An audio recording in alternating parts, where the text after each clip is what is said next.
제가 25년간 전 세계를 취재하며 목격한 것 중 가장 충격적인 광경이었습니다. 그날 밤 경주 시내를 가득 메운 각국 정상들의 차량 행렬, 수십 대의 리무진이 단 1초의 지체도 없이 흘러갔습니다. 신호등은 마치 살아있는 생명체처럼 완벽하게 동기화되어 있었고 도로 곳곳에 배치된 자원봉사자들은 한치의 오차도 없이 움직였습니다. 이게 정말 가능한 일인가? 저는 BBC 본사에 이렇게 보고했습니다. 이것이 진짜 선진국의 교통 시스템입니다. 하지만 솔직히 고백하자면 저는 그 전까지만 해도 한국을 완전히 오해하고 있었습니다. 아니, 저만이 아니었습니다. 서구 언론 전체가 한국의 진짜 모습을 보지 못하고 있었습니다. 이 놀라운 반전의 전체 이야기가 궁금하시다면 잠시만 구독 버튼을 눌러주세요. 해외에서 일어난 진짜 감동 이야기를 매일 전해드립니다. 지금부터 그 전말을 들려드리겠습니다. 2025년 그해 가을이었습니다. BBC 국제부에서 긴급회의가 소집되었습니다. 편집장 샬럿 데이비스가 회의실 스크린에 한 장의 지도를 띄웠습니다.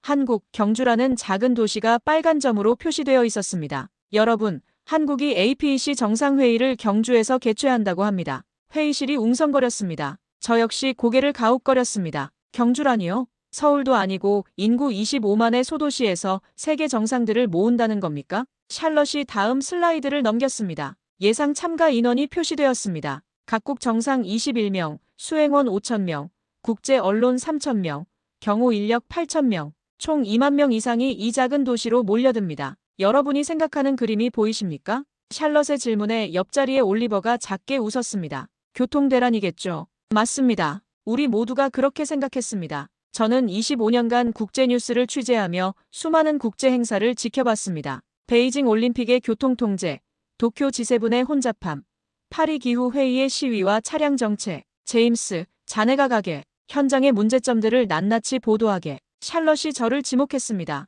그녀의 의도는 명확했습니다. 한국의 준비 부족을 전 세계에 알리라는 것이었습니다. 사무실로 돌아와 경주에 대한 자료를 찾아봤습니다. 인구 25만, 도심 면적은 서울의 10분의 1도 안 됩니다. 도로망은 신라시대 유적지들 때문에 확장도 어렵습니다. 이건 재앙이 될 거야. 저는 올리버에게 영어로 말했습니다. 그도 고개를 끄덕였습니다. 아시아 국가들이 늘 그렇잖아. 겉만 번지르르하게 꾸며놓고 실제로는 엉망진창이지. 우리는 출발 전 일주일 동안 철저히 준비했습니다. 교통 혼잡 장면을 담을 최적의 촬영 지점, 불만을 토로할 시민들 인터뷰, 외국 정상들의 불편한 표정까지 완벽한 보도가 될 거야. 한국의 무리한 도전이 어떤 결과를 낳는지 세계에 보여주는 거지. 하지만 그때 저는 몰랐습니다. 제가 얼마나 큰 오만에 빠져 있었는지를, 한국이 지난 수십 년간 무엇을 준비해왔는지를, 그리고 경주라는 도시가, 아니 한국이라는 나라가 세계를 어떻게 놀라게 할지를. 이 놀라운 반전의 전체 이야기가 궁금하시다면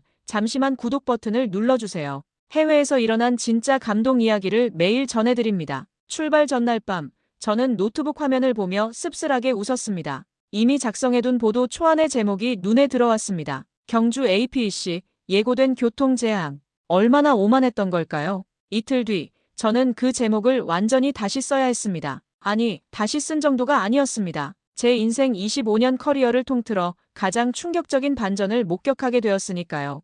인천공항에 도착한 순간부터 뭔가 이상했습니다. 제임스, 저것 좀 봐. 올리버가 가리킨 곳에는 형광 노란색 조끼를 입은 자원봉사자들이 30m 간격으로 배치되어 있었습니다. 각자 손에는 태블릿을 들고 있었고 헤드셋을 끼고 있었습니다. APEC 관계자이십니까? 경주행 전용 버스는 저쪽입니다. 완벽한 영어였습니다. 발음도 억양도 흠잡을 데 없었습니다. 감사합니다. 저는 일부러 무심하게 대답했습니다. 하지만 속으로는 당황하고 있었습니다. 공항에서부터 이런 시스템이라니. 버스에 오르자 더욱 놀라웠습니다. 좌석마다 생수와 간단한 스낵, 그리고 경주 안내 책자가 놓여 있었습니다. 5개 언어로 제작된 책자였습니다. 과하네. 올리버가 작게 중얼거렸습니다. 저도 동의했습니다. 이건 과시용이겠거니 생각했습니다. 실제 교통관리는 엉망일 게 분명하다고요. 버스가 출발했습니다. 경부고속도로에 진입하자마자 저는 카메라를 들었습니다. 정체 구간을 찾기 위해서였습니다. 그런데 이상했습니다. 차들이 막히지 않았습니다.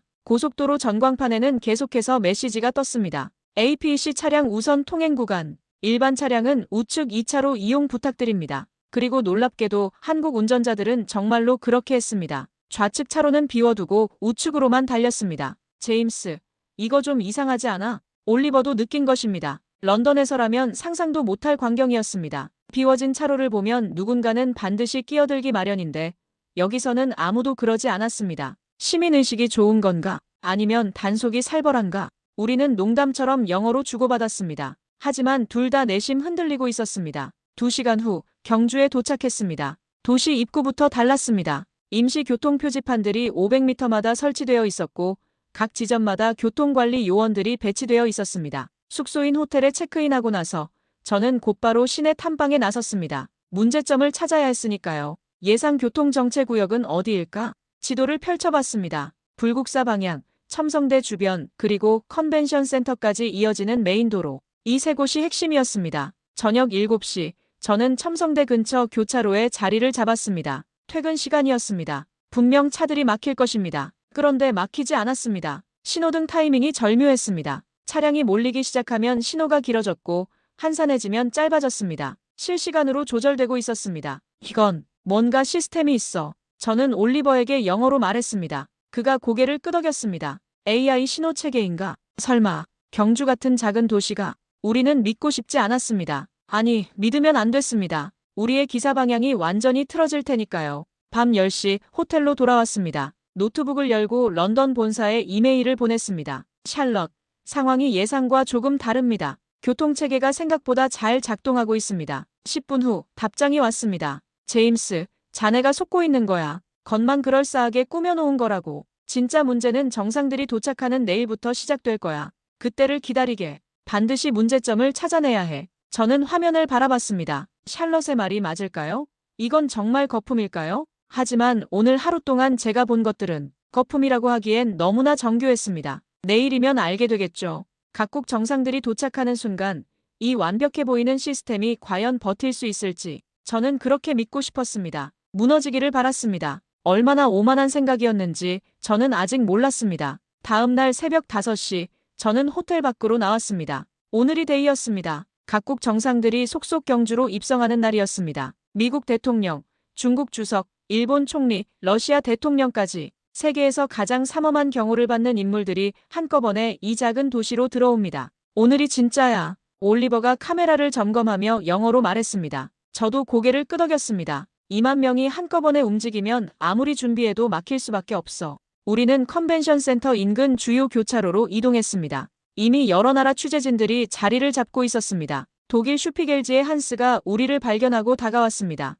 제임스, 자네도 교통대란을 찍으러 온 건가? 그렇다네. 한스, 자네도? 당연하지. 작은 도시에서 APEC를 연다는 게 말이 되나? 오늘 대혼란이 일어날 걸세. 우리는 웃으며 악수를 나눴습니다. 같은 생각을 하는 동료가 있다는 게 든든했습니다. 오전 9시 첫 번째 정상이 도착한다는 소식이 들렸습니다. 미국 대통령의 차량 행렬이었습니다. 경주공항에서 컨벤션 센터까지 약 20km 구간입니다. 자, 시작이야. 저는 카메라를 들었습니다. 렌즈는 교차로를 향했습니다. 곧 차들이 막히기 시작할 겁니다. 그런데 놀라운 일이 벌어졌습니다. 미국 대통령 차량이 지나가는 순간 모든 신호등이 초록불로 바뀌었습니다. 단 한 번도 멈추지 않았습니다. 동시에 교차로마다 배치된 교통관리 요원들이 일반 차량을 잠시 멈춰 세웠습니다. 잠깐만요. 대통령 차량이 지나갑니다. 1분만 기다려주세요. 자원봉사자가 한국어로 그리고 영어로 설명했습니다. 놀랍게도 운전자들은 불평 한마디 없이 기다렸습니다. 1분 후 차량 행렬이 지나갔습니다. 그리고 즉시 신호가 정상으로 돌아왔습니다. 이게 가능한 거야? 한스가 믿을 수 없다는 표정으로 중얼거렸습니다. 하지만 이건 시작에 불과했습니다. 오전 10시 중국 주석의 차량 행렬, 11시 일본 총리의 차량 행렬, 정오 러시아 대통령의 차량 행렬, 하루 종일 각국 정상들이 연달아 도착했습니다. 그런데 단 한 번도 교통이 막히지 않았습니다. 이건 말도 안 돼. 올리버가 영어로 속삭였습니다. 저도 같은 생각이었습니다. 오후 2시쯤 저는 교통관제센터를 방문하기로 했습니다. 직접 확인해야 했습니다. 센터 입구에서 신원을 확인받고 들어갔습니다. 그리고 저는 그곳에서 경악할 수밖에 없었습니다. 거대한 스크린 벽이 눈앞에 펼쳐졌습니다. 수백 개의 화면이 실시간으로 경주 시내 모든 도로를 보여주고 있었습니다. 저건 뭡니까? 제가 안내 담당자에게 영어로 물었습니다. AI 기반 실시간 교통 관제 시스템입니다. 경주 시내 모든 신호등과 CCTV가 연결되어 있습니다.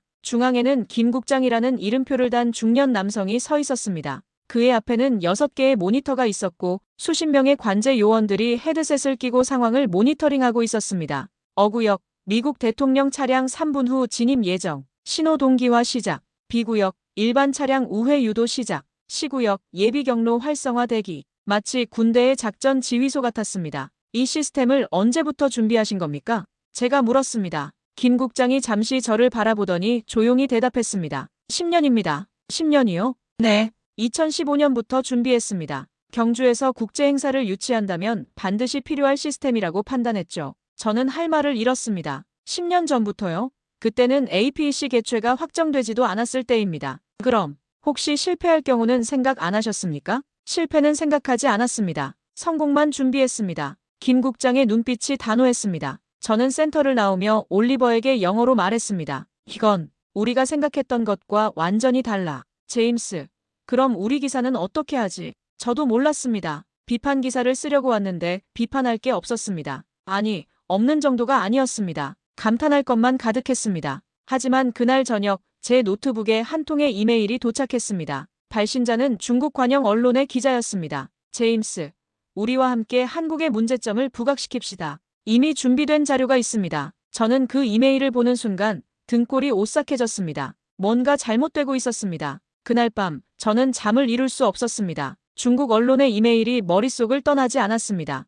이미 준비된 자료라는 표현이 특히 신경 쓰였습니다. 다음 날 아침 호텔 로비에서 우연히 그 중국 기자를 마주쳤습니다. 왕이라는 이름의 40대 남성이었습니다. 제임스, 어제 이메일 받았죠? 그가 영어로 말을 걸었습니다. 저는 일부러 무심하게 대답했습니다. 받긴 했는데 무슨 의미인지 잘 모르겠더군요. 간단합니다. 한국이 과도한 교통통제로 시민들의 자유를 억압하고 있다는 거죠. 하지만 제가 본 바로는 시민들이 자발적으로 협조하던데요. 왕이 비웃었습니다. 자발적이라고요? 천만에요. 뒤에서는 엄청난 단속과 처벌이 있습니다. 우리가 이미 확인했어요. 저는 의심스러웠습니다. 하지만 왕은 계속 말을 이었습니다. 오늘 오후 3시에 기자 회견이 있을 겁니다. 우리 중국 언론 연합에서 한국의 과도한 교통통제를 문제 삼을 겁니다. BBC도 함께하면 더 효과적이겠죠. 생각해보겠습니다. 저는 그렇게 말하고 자리를 떠났습니다. 올리버에게 이 사실을 알렸습니다. 그가 고개를 갸웃거렸습니다.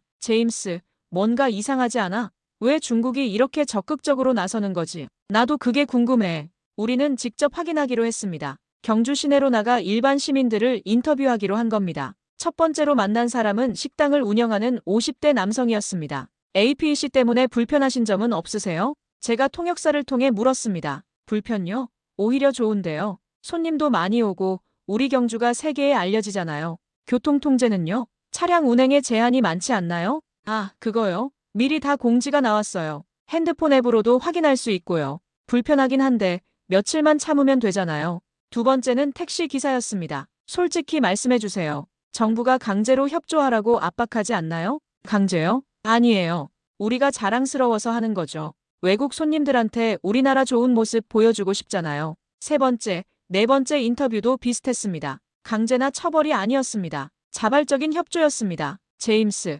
중국 기자가 거짓말한 거 아닐까? 올리버가 영어로 속삭였습니다. 저도 그렇게 생각하기 시작했습니다. 오후 3시, 중국 언론 연합의 기자 회견장에 들어갔습니다. 왕을 포함해 5명의 중국 기자들이 앞에 앉아 있었습니다. 한국 정부는 APEC를 핑계로 과도한 교통통제를 하고 있습니다. 왕이 영어로 발표를 시작했습니다. 시민들의 이동권을 침해하고 영업의 자유를 제한하고 있습니다. 이는 명백한 인권 침해입니다. 그가 스크린에 사진들을 띄웠습니다. 교통이 통제된 도로, 멈춰선 차량들, 불편해하는 표정의 시민들. 하지만 저는 그 사진들을 보는 순간 이상함을 느꼈습니다. 사진 속 간판들의 한글이 어색했습니다. 그리고 배경의 건물들이 경주가 아니었습니다. 잠깐만요. 저는 영어로 왕을 제지했습니다. 이 사진들 어디서 찍은 겁니까?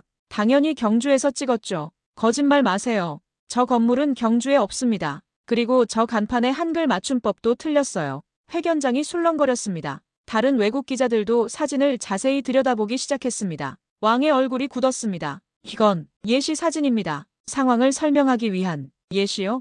방금 경주에서 직접 찍었다고 하지 않으셨습니까? 저는 자리에서 일어났습니다. 여러분, 이 기자 회견은 조작된 정보를 바탕으로 하고 있습니다. BBC는 이 자리에서 빠지겠습니다. 올리버와 함께 회견장을 나왔습니다. 복도에서 독일의 한스를 만났습니다. 그도 방금 나온 참이었습니다. 제임스, 자네도 느꼈나? 뭔가 조직적인 냄새가 나더군. 맞아. 중국이 의도적으로 한국을 폄하하려는 것 같아. 이유가 뭘까? 저는 고개를 저었습니다. 이유는 몰랐습니다. 하지만 한 가지는 확실했습니다. 한국은 잘못한 게 없었습니다. 오히려 놀라울 정도로 완벽하게 준비하고 실행하고 있었습니다. 그리고 그게 누군가에게는 불편한 진실이었던 겁니다. 그날 저녁 저는 런던 본사에 이메일을 보냈습니다. 샬럿, 제 판단이 틀렸습니다. 한국은 문제가 없습니다. 오히려 배울 점이 많습니다. 1시간 후 답장이 왔습니다. 제임스, 자네가 한국에 현혹된 것 아닌가? 좀 더 객관적으로 보게. 저는 화면을 노려봤습니다. 객관적이라고요? 지금 가장 비객관적인 사람은 바로 당신입니다. 샬럿. 그날 밤 저는 결심했습니다. 진실을 보도하겠다고. 편견을 버리고 있는 그대로를 전하겠다고. 다음 날 아침 상황이 급변했습니다. 중국 관영 언론들이 일제히 경주 APEC를 비난하는 기사를 쏟아냈습니다. 조작된 사진들과 함께요. 한국 APEC 교통통제로 시민 자유 억압, 경주 시민들, 정부 압박에 불만 고조, APEC 유치, 한국의 과욕이 빚은 재앙. 제목만 봐도 악의가 가득했습니다. 그리고 놀랍게도 일부 서구 언론들이 이 기사들을 인용하기 시작했습니다. 제임스, 이거 봐. 올리버가 노트북을 가리켰습니다. 프랑스 르몽드, 미국 CNN 그리고 BBC까지. BBC가 우리 확인도 안 하고 기사를 냈어? 저는 황급히 런던 본사에 전화를 걸었습니다. 샬럿이 받았습니다. 샬럿, 도대체 무슨 일입니까? 제가 보낸 이메일 안 읽으셨어요? 읽었네, 제임스. 하지만 자네 혼자만의 의견이잖나. 다른 언론들은 모두 문제를 지적하고 있어. 그게 다 중국발 조작 기사라니까요. 증거가 있나? 제임스, 자네가 한국에 너무 우호적이 된 것 아닌가? 전화를 끊고 나서 저는 주먹으로 책상을 쳤습니다. 이건 말도 안 돼. 올리버도 답답한 표정이었습니다. 제임스, 우리가 직접 증거를 모아야 할 것 같아. 맞습니다. 말로는 안 통했습니다. 확실한 증거가 필요했습니다. 우리는 다시 거리로 나갔습니다. 이번엔 카메라를 돌리며 모든 것을 기록하기로 했습니다. 오전 10시 컨벤션 센터 앞대로였습니다. 러시아 대통령의 차량 행렬이 지나가는 시간이었습니다. 교통관리 요원이 손을 들어 차량들을 멈춰 세웠습니다. 잠시만 기다려주세요. 곧 지나갑니다. 한 분도 채 지나지 않아 차량 행렬이 지나갔습니다. 그리고 즉시 신호가 풀렸습니다. 저는 멈춰섰던 차량의 운전자에게 다가갔습니다. 불편하지 않으세요? 통역사가 질문을 전했습니다. 40대 여성 운전자가 웃으며 대답했습니다. 괜찮아요. 1분도 안 걸렸잖아요.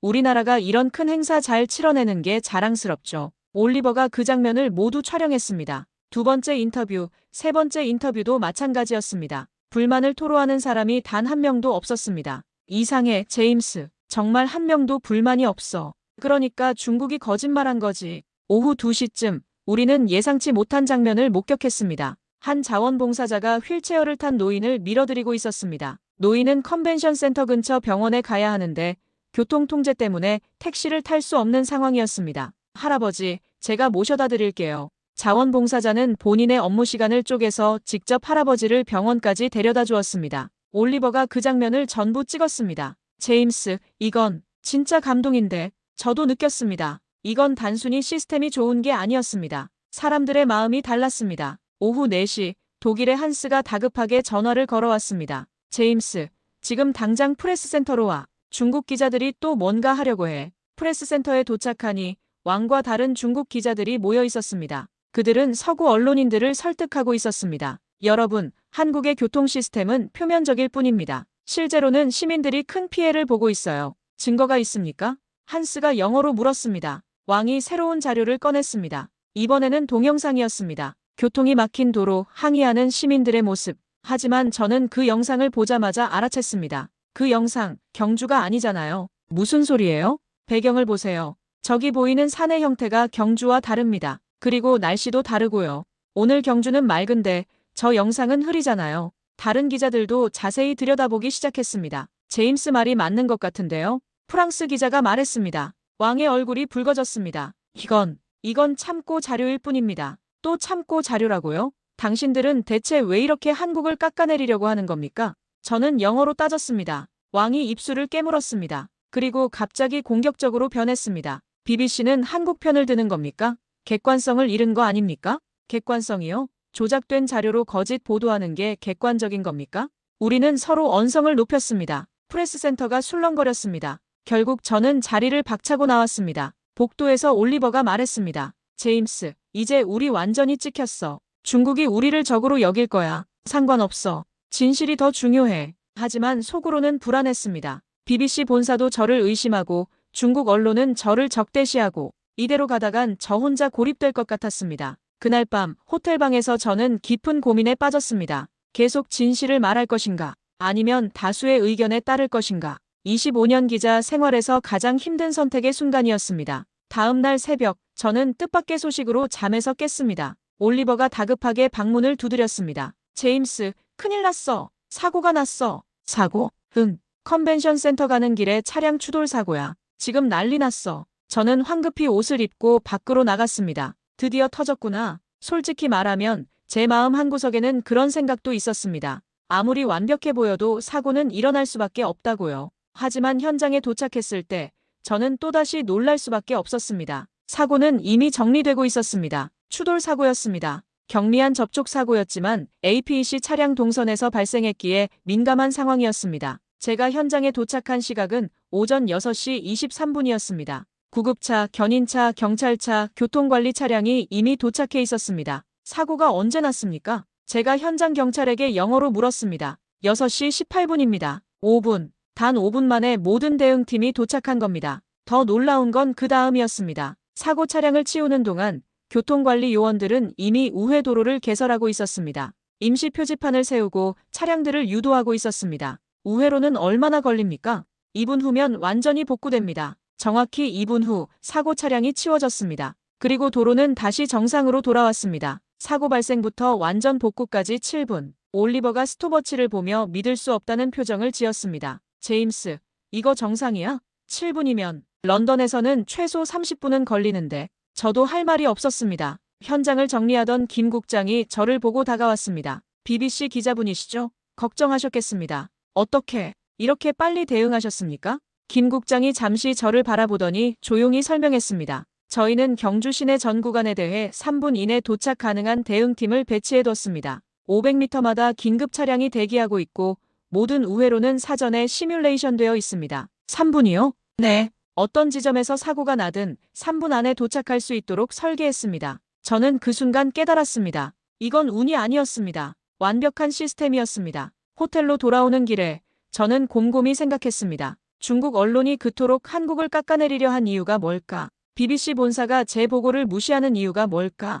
그날 오후 저는 프레스센터 라운지에서 우연히 미국 국무부의 마이클 첸을 만났습니다. 그는 아시아 담당 관료였습니다. 제임스, 커피 한잔 할까요? 우리는 조용한 구석자리에 앉았습니다. 솔직히 물어봐도 될까요? 왜 중국은 이렇게 한국을 공격하는 겁니까? 마이클이 잠시 망설이더니 조심스럽게 입을 열었습니다. 제임스, 이건 비공식적인 대화라는 전제하에 말하는 겁니다. 물론입니다. 중국은 한국의 이런 성공이 불편합니다. 특히 교통 시스템 같은 인프라 분야에서요. 중국은 그동안 자신들이 아시아 인프라의 선두주자라고 자부해왔거든요. 그래서 조직적으로 폄하하는 겁니까? 정확합니다. 한국이 이번 APEC를 성공적으로 치러내면 다른 나라들이 한국을 롤모델로 삼을 겁니다. 중국 대신에요. 저는 고개를 끄덕였습니다. 이제 퍼즐이 맞춰지기 시작했습니다. 그럼 서구 언론들은요? 왜 중국의 말을 그대로 믿는 겁니까? 마이클이 씁쓸하게 웃었습니다. 편견 때문이죠. 한국은 여전히 많은 서구인들에게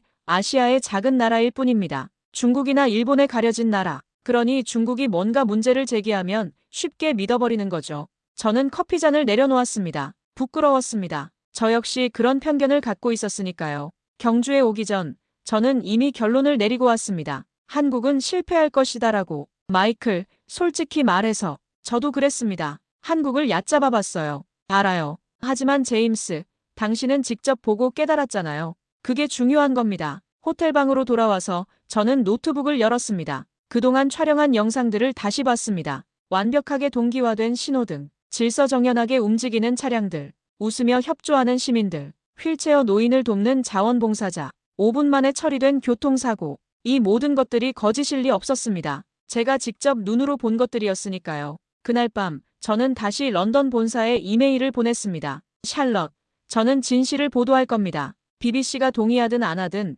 제 이름으로라도 이 이야기를 세상에 알리겠습니다. 답장은 오지 않았습니다. 하지만 상관없었습니다. 저는 이미 결심했으니까요.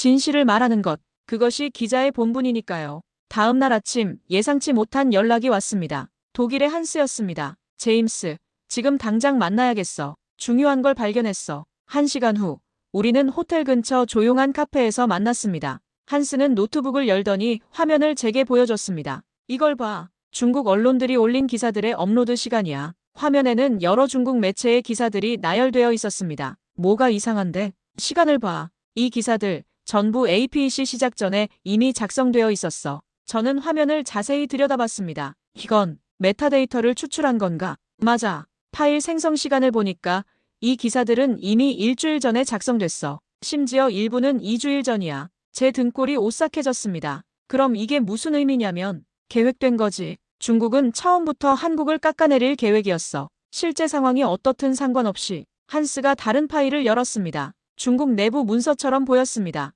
이건 어떻게 구한 거야? 내 소식통이 있어. 중국 정부 내부에서 유출된 문서래. 문서에는 명확하게 적혀 있었습니다. 한국 APEC 폄하 작전 계획서. 항목별로 정리되어 있었습니다. 1단계 교통 혼잡 부각, 2단계 시민 불만 조작, 3단계 서구 언론 활용, 4단 국제 여론 형성. 이건 완전히 조직적이잖아. 그렇지. 그리고 봐.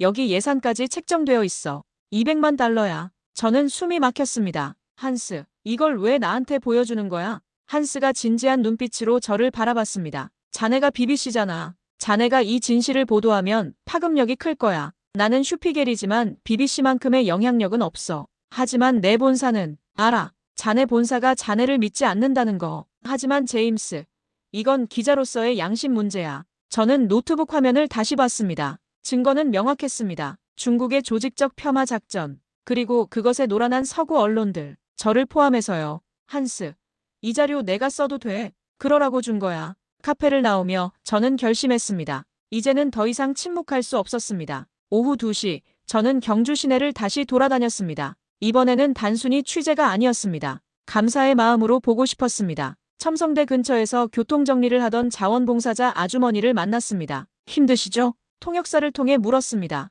아니에요. 즐거워요. 우리 경주를 세계에 보여줄 수 있잖아요.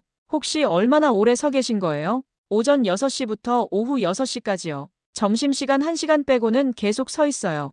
12시간을 서 계시는 겁니다. 그것도 자원봉사로요. 왜 이렇게 하시는 겁니까? 아주머니가 환하게 웃으며 대답했습니다. 우리나라가 자랑스러우니까요. 제가 할 수 있는 게 이것밖에 없어서요. 저는 가슴이 뭉클했습니다. 이게 한국이었습니다. 시스템만 좋은 게 아니었습니다. 사람들의 마음이 달랐습니다. 저녁 6시, 저는 드디어 기사를 쓰기 시작했습니다. 제목은 이렇게 정했습니다. 경주 APEC 진짜 선진국이 무엇인지 보여준 7일. 첫 문장은 이렇게 시작했습니다. 저는 25년간 기자 생활을 하며 수많은 국제 행사를 취재했습니다. 하지만 경주 APEC만큼 완벽한 행사는 처음이었습니다. 그리고 솔직히 고백하자면 저는 처음부터 한국을 의심했습니다. 손가락이 키보드 위를 달렸습니다. 교통 시스템에 대한 설명, 시민들의 자발적 협조, 5분 만에 처리된 사고, 자원봉사자들의 헌신, 그리고 중국의 조직적 폄하 작전, 모든 진실을 담았습니다. 마지막 문단은 이렇게 마무리했습니다. 선진국은 고층 빌딩이나 화려한 도로로 만들어지지 않습니다.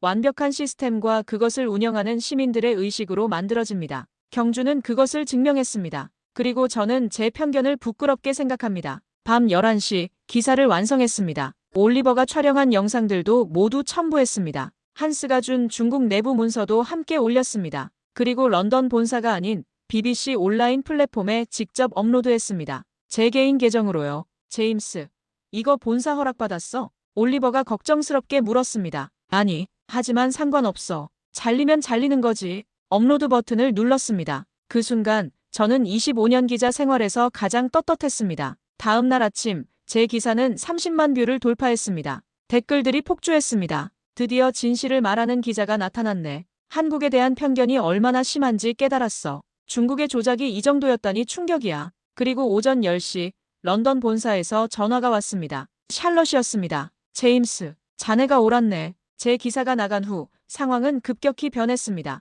BBC 본사는 제 기사를 메인 페이지에 올렸습니다. 샬럿은 공식적으로 사과했고 다른 서구 언론들도 속속 진실을 보도하기 시작했습니다. BBC 기자가 폭로한 중국의 조작 캠페인, 경주 APEC, 완벽한 성공으로 막 내려 한국 교통 시스템, 세계가 배워야 할 모델. APEC 마지막 날 폐막식이 열렸습니다. 컨벤션 센터 앞 광장에는 수천 명의 자원봉사자들이 모여 있었습니다. 그들은 일주일 동안 경주를 지켜낸 숨은 영웅들이었습니다. 각국 정상들이 나와 박수를 보냈습니다. 미국 대통령이 마이크를 잡았습니다. 한국과 경주 시민 여러분, 이번 APEC는 제가 참석한 국제 행사 중 가장 완벽했습니다. 여러분의 헌신에 감사드립니다. 일본 총리도 이어 말했습니다. 한국의 시스템과 시민의식을 배우고 갑니다. 심지어 중국 주석도 어색하게나마 인정했습니다. 한국의 준비와 실행력에 경의를 표합니다. 저는 그 광경을 카메라에 담으며 눈시울이 뜨거워졌습니다. 일주일 전, 저는 이 나라를 의심했습니다.